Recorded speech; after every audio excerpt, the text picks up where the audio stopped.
Namo Phat. Thanks so much for joining me for our daily practice check-in. Listen, listen, listen. This beautiful sound calls us back to our true home.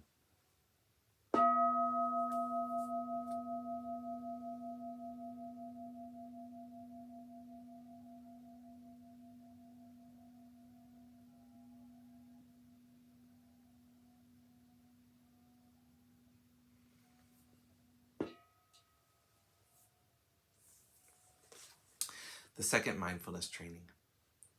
Aware of the suffering caused by exploitation, social injustice, stealing, and oppression, I vow to cultivate loving kindness and learn ways to work for the well-being of people, animals, plants, and minerals. I will practice generosity by sharing my time, energy, and material resources with those who are in real need. I am determined not to steal and not to possess anything that should belong to others. I will respect the property of others, but I will prevent others from profiting from human suffering or the suffering of other species on earth.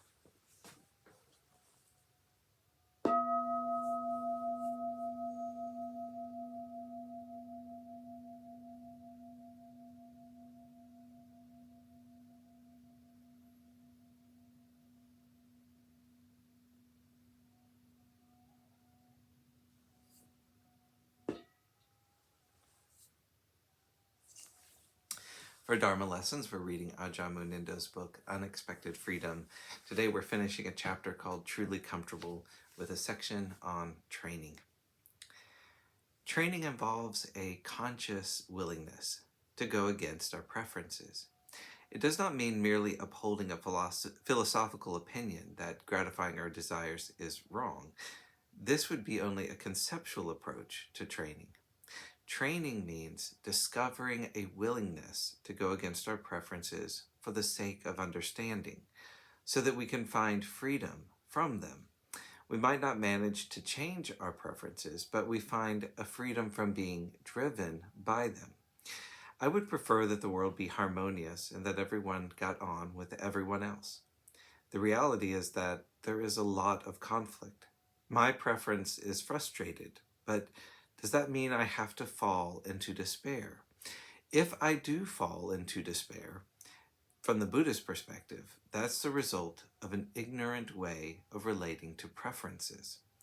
A wise way of relating would mean that we still feel sadness and disappointment, but they do not obstruct inner clarity and calm.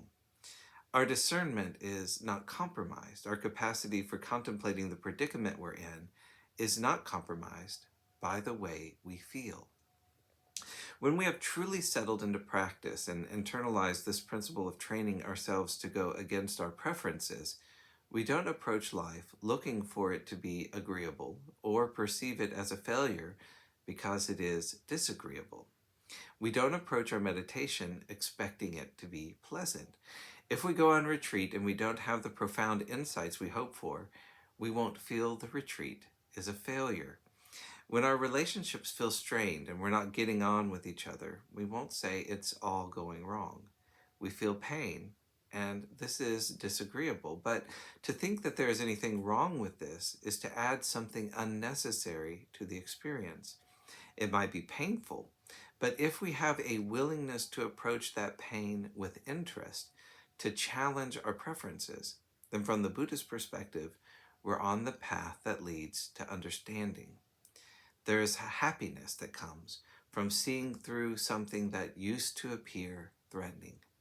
When you experience a clarity that is born of understanding that desire is not the way it appears to be, that pain is not the way it appears to be, then you can allow all sorts of previously uncomfortable phenomena into your mind. In the beginning of practice, when you were a little sensitive to what goes on in the mind, you might have noticed that it was full of all sorts of unwholesome desires. Perhaps you started to feel ashamed about some of the tendencies of your mind, but that's because you were still caught up in them.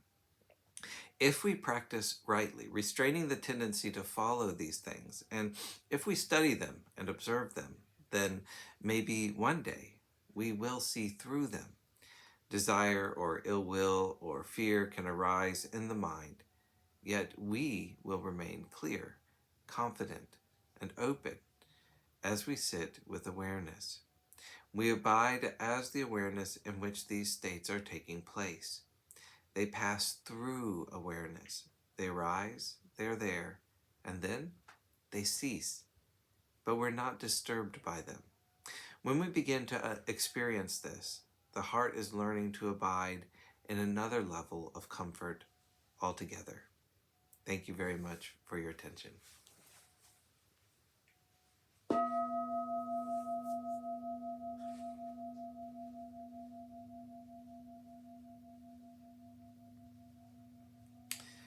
May all beings be well. May all beings be happy.